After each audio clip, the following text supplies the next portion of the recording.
and welcome back to EPA. In today's video, I am going to be talking about something way more different than I normally talk about in my video. But I feel like in today's day and age, with everything going on politically and in healthcare, I feel the need to make this video public. That way you guys, if you're in my area or even if you live somewhere where Medicaid reductions are happening, I am making this video not as a political statement, but more as an awareness video as to what's going on in today's world beyond the normal politics. And you might be wondering what I mean by beyond normal politics.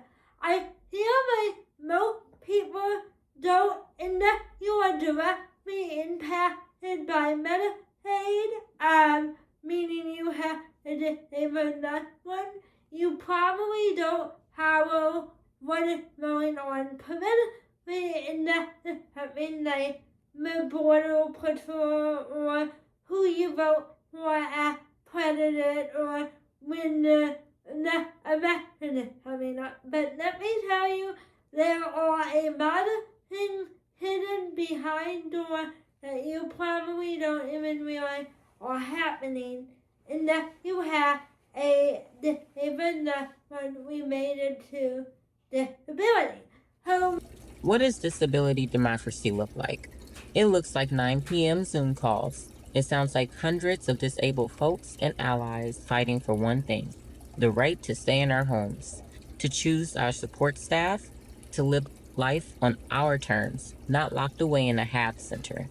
And if you live in Missouri, this fight is yours too. Elected officials that was sent to the president, which was signed, and the president then gave it to his executive branch in charge of all of this, which is what we call CMS, the Center for Medicaid and Medicare Services, and they take the money and they give it to the states. So comes into our state, and now our state has to decide how we're going to do it. So our state process, once that Medicaid dollars gets here, it gets allocated by our legislators through annual budgets, which we're just getting to the beginning of right now. The governor signs those budgets and then delivers those Medicaid dollars, that federal money we were just looking at, to 3 different departments in our state: the Department of Social Services, which we all know as MoHealthNet, and that's straight medical insurance; the Department of Health and Senior Services, which has a couple of waivers that we talked about. That's where that Consumer Direct Services lives as well. And then the Department of Mental Health. And the Department of Mental Health operates 4 different waivers. Our program, if you look at the bottom of the screen here, Vicki, can you see it when I run my cursor? Cursor, yes, we can see it. So this down here is self-directed. The most recent thing that is going on in today's disability democracy, as I make the point, is many states are trying to reduce the rate of direct support professionals down by about, in my state, they are trying to reduce it by about $7 from $29 an hour to $22 an hour. And these are the people that provide direct support to me on a daily basis. So they help me go to work, make video for you guys, edit my video, make video captions, help me move the bathroom, help me shower, help me make dress, help me live my daily life, help me work out so I don't end up in the hospital, all those things.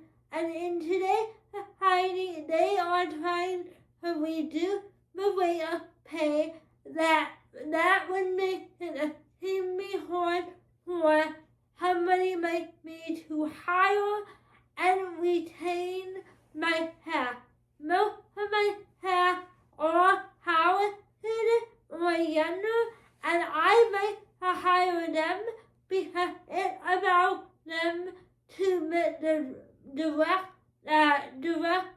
medication and direct hands-on experience when it comes to their field of work, rather than the therapy, occupational therapy, therapy, psychiatry, medicine. I believe hiring them is also providing them with meaningful education that can directly help our U.S. economy.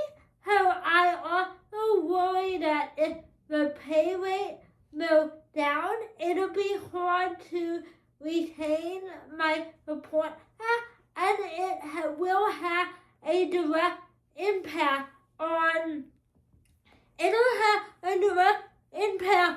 today's economy, really, because we won't have the most confident medical field as we do today, because I feel like between me and all my other disabled friends, I often hear that they hire support staff in the medical field as well, so that those people can have hands-on experience with clients with disability.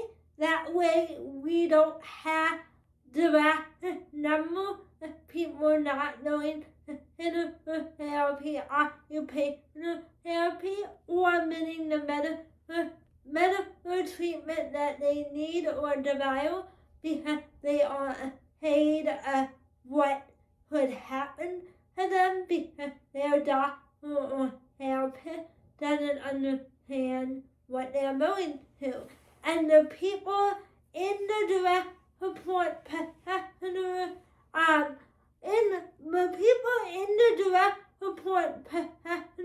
field oftentimes miss that one-on-one experience way before going into the workforce. Now you might be thinking, well, can't you go with an agency if they cut out your home health care and make everyone know to an agency like whatever? And you are right, I could go to an agency, but if we institutionalize or entertain the idea of agency-based care rather than community-based care, we are basically opening up a pathway that can directly impact today's economy as well, because when I'm out in the community with my support aide on a daily basis, I am paying for like a membership and my workout at my mem. I am paying mostly for bills when I go buy food and make dinner for me and my aide. I am paying for a co-working area that can eventually help me make money on YouTube or however I want to make money. So eventually my income will be taxable income to pay taxes to my state. So whereas if I were in an agency-based model of care, I would not have the ability to decide, hey, I want to go to Florida today, or hey, I want to go hopping at the local school, or support a local restaurant. The agency people have a very high turnover, so most of the time you are not guaranteed support staff to help you out. And some agencies also only have the rule that your support staff can only help you inside your home. So they are not allowed to take you out anywhere, even if you desire to be in community innovation setting.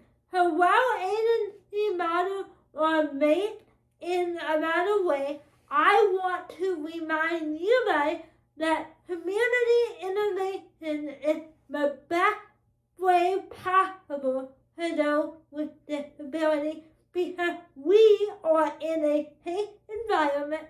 We're hiring people that we trust that can keep us from not dying. I know that's morbid, but that is truly the reality.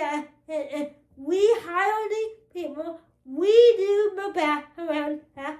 By we, I mean our agency, our health-directed agency that we hire perform the background check for us. But we are able to do one-on-one interview with them when we hire them and decide if their personality will match, or we are able to maintain in our home with oftentimes a house built for us that our restaurant built and modified everything in our home for us, so we don't have to worry about are we going to be in a safe environment, or the people that we are going to be around nice and not do they have a criminal record. Not saying that people at agencies do, most of them do not, but none of them,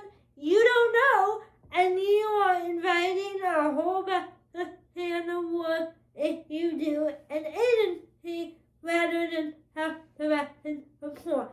Another thing to remember, when we do self-directed support here in Missouri, I, the individual receiving services, is not the person that receives my money. I do not directly pay my support tax. It all goes to an agency. So that is the most financial effective way possible to ensure that the Missouri economy makes the money and is continuing to grow everything. So, with all this being said, what can you do to help us remain in the community and help the economy continue to have the support of one of the biggest minorities in the U.S.? Well, if you watch this video and you are like, oh my God, I have to do something to help people with disability remain in the community, please go ahead and write your legislator if you are a resident of Missouri or are in a state that is doing a similar situation. I will put down below, I will put the legislator book. All you have to do is type in your address and it'll pull up your House representative and your senator. Right now in Missouri, this proposed budget that I am talking about is in the House. So right now, all you have to do is write your House representative. You don't have to write your senator or anything yet. There may be a way that you have to do that in the future, but as of right now, the best thing you can be doing if you're a Missouri resident is writing your House representative and letting them know how Medicaid will directly impact your life if cut. So if